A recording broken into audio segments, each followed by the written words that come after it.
Dumepensa ang pamilya ng ama ng tatlong batang sinunog ng kanilang ina na si Joyce. Ayon sa kanila, matagal na nilang sinubukang kumbinsihin si Joyce at ang kanyang pamilya na magpatingin siya sa doktor. Ngunit tumanggi ang mga ito dahil ayaw nilang matawag na baliw. Sinabi ng pamangkin ni Kim Aspero na ginawa na nila ang lahat para matulungan si Joyce, ngunit hindi ito tinanggap ng kanyang pamilya. Ayon pa sa kanya, masakit ang nangyari at sana'y may nagawa sila para hindi humantong sa trahedya.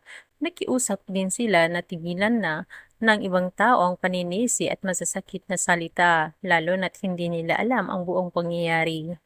Sagot ng pamangkin ni Kim Aspero sa isang netizen, yes, kinausap na ni Tito noon parents niya na need magpa-check up, pero ayaw ng parents niya and siya mismo na hindi naman daw sila baliw, pero yun na nga, mataas pride ni tita, ayaw niya na tinutulungan sila. Di kasi alam ng mga tao yung mga ginagawa namin para sa kanya. Wala na tayong dapat sisihin kasi nangyari na eh. But yun na nga, hindi mawawala sa isip nyo.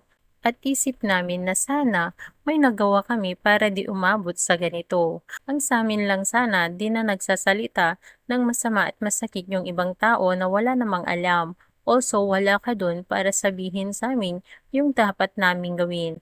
Kasi alam naman namin na nagawa namin yung part namin eh. Sila yung sadyang nagpapakalayo.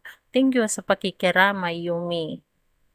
Ayon naman sa isang kamag-anak ni Kim Aspero, kung alam mo lang be, kung paano kami magbigay suporta sa kanya. Only that, siya talaga mismo ang may ayaw na tulungan siya.